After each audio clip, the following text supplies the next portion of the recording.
अस्सलाम वालेकुम व्यूअर्स, आज हम बनाएंगे चिकन के सीख कबाब। बहुत ही आसान सी मैं आपको सीख कबाब की रेसिपी देने वाली हूँ और इस रेसिपी की खासियत ये है कि आप इसे मटन के साथ भी बना सकते हैं और इसे बीफ के साथ भी बना सकते हैं।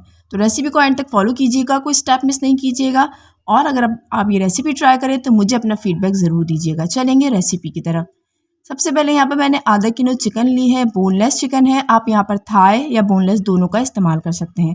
थाई इस्तेमाल करेंगे तो वो भी अच्छा है क्योंकि वो जूसी बहुत होता है, तो आपको खाने में बड़ा मज़ा आएगा। ठीक है, मैंने यहाँ पर बोनलेस लिया है। यहाँ पर चाहे तो आप कीमे का भी इस्तेमाल कर सकते हैं, चिकन का कीमा ले लें, वो आप कीमा इस्तेमाल कर लें। ठीक है, उसके बाद मैंने इसके अंदर अपने जायके के अकॉर्डिंग नमक ऐड कर दिया है।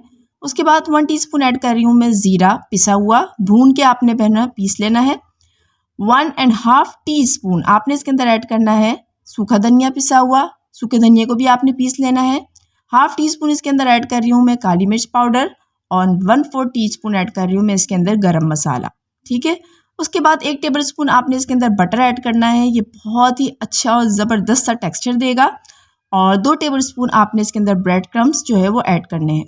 अगर आपके पास ब्रेड क्रम्स ना हो तो आप यहाँ पे जो फीकी स्लाइस होती है वो ऐड कर लें, आप इसके टुकड़े करके वो ऐड कर लें। ठीक है, उसके बाद यहाँ पर देखें मैंने एक मीडियम साइज़ की प्याज ले ली है और उसे इस तरीके से कट कर लिया है। और यहाँ पर हमें बेसिकली जो है एक प्याज चाहिए चॉप हुई हुई इस तरीके से। ठीक है, अब मैंने इसे चॉप कर लिया है और चॉप करने के बाद मैं क्या करूँगी, इसका जो पानी है ना वो निकाल लूँगी। ठीक है, हमें प्याज चाहिए विदाउट जो इसका पानी होता है ना प्याज का, वो पानी नहीं चाहिए। ठीक है, तो इस तरीके से देखें दबा दबा के मैंने इसको प्रेस करना है और प्रेस करने के बाद मैं इसका सारा पानी जो है वो निकाल लूँगी। ठीक है, चाहे तो आप यहाँ पर एक मलमल का कपड़ा ले सकते हैं, उससे भी आप जो है ना इसका पानी जो है वो निकाल सकते हैं। ठीक है, अब यहाँ पर देखिए मेरे पास आ चुकी है प्याज, पानी निकला हुआ है इसका। अब मैं इसको इसके अंदर ऐड कर दूँगी।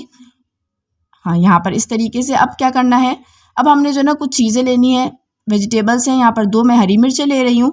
ठीक है, अगर आपके पास लहसुन के जवे बड़े हैं तो 3 ले लें, वरना नॉर्मल साइज़ के 6 लहसुन के जवे हैं और एक जो है वो टुकड़ा है किसका, अदरक का टुकड़ा है। ठीक है, वो मैंने पीस लिया है। अब इस पीसने के बाद हम वापस अपने चिकन की तरफ आ जाएंगे। 15 से 20 अदद मैंने इसके अंदर ऐड कर दिया था पुदीना और 15 से 16 जो डंडियाँ होती है ना वो मैंने इसके अंदर ऐड कर दी थी हरे धनिया की। ठीक है, अच्छी तरह धो के मैंने दोनों चीज़ें ऐड कर दी हैं इसके अंदर। अब आपने इसे मिक्स करना है और मिक्स करने के बाद यहाँ पर देखें मैंने हरी मिर्च और अदरक लहसुन जो पीसा था उससे मैंने इसके अंदर चिकन को ऐड कर दिया है। ठीक है, आप चाहें तो यहाँ पर अदरक लहसुन का पेस्ट भी इस्तेमाल कर सकते हैं, तो 1 टेबलस्पून आपने अदरक लहसुन का पेस्ट ले लेना है। ठीक है, अब यहाँ पे देखें चिकन को मैंने पीस लिया था। आप चाहें तो यहाँ पर आधा किलो बोनलेस चिकन की जगह कीमा भी ले सकते हैं। ठीक है, उसमें आप ये मसाले मैरिनेट करके रखें और उसके बाद आपने अच्छे तरीके से जो है ना वो मिक्स करना है। ठीक है, मिक्स आप जितना अच्छा देंगे उतने अच्छे आपके कबाब बन के रेडी होंगे।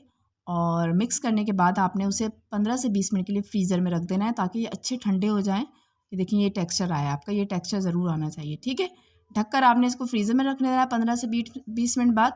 अब मैं आपको इसको बनाने का तरीका बताती हूँ। यहाँ पर देखेंगे ये स्ट्रॉ है मेरे पास। आप यहाँ पे सीख का इस्तेमाल भी कर सकते हैं और जो बोटी स्टिक होती है ना वो भी ले सकते हैं। ठीक है, हाथों को मैंने ग्रीस कर लिया है और एक अच्छा पोर्शन उठा लिया है नॉर्मल साइज़ का, जो कबाब के लिए हमें पोर्शन चाहिए होता है चिकन का, वो लिया है। पहले मैं अच्छी तरह इसे राउंड करूँगी जैसे कबाब के लिए राउंड करते हैं। उसके बाद ये देखें स्ट्रॉ को भी मैंने ग्रीस किया था और ग्रीस करने के बाद अब मैं देखें हाथों से बिल्कुल स्लो जो है ना वो पुश करूँगी और इस तरीके से देखिए दबा रही हूँ मैं, आपको नज़र आ रहा होगा, हल्का हल्का बिल्कुल हल्के हाथों से।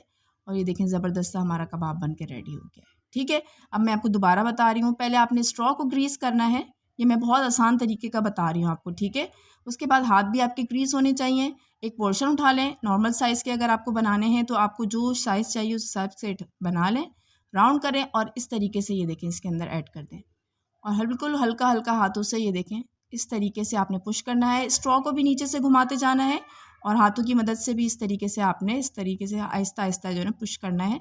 तो ये देखें आपके ज़बरदस्त से सीख कबाब बन के रेडी हो गए।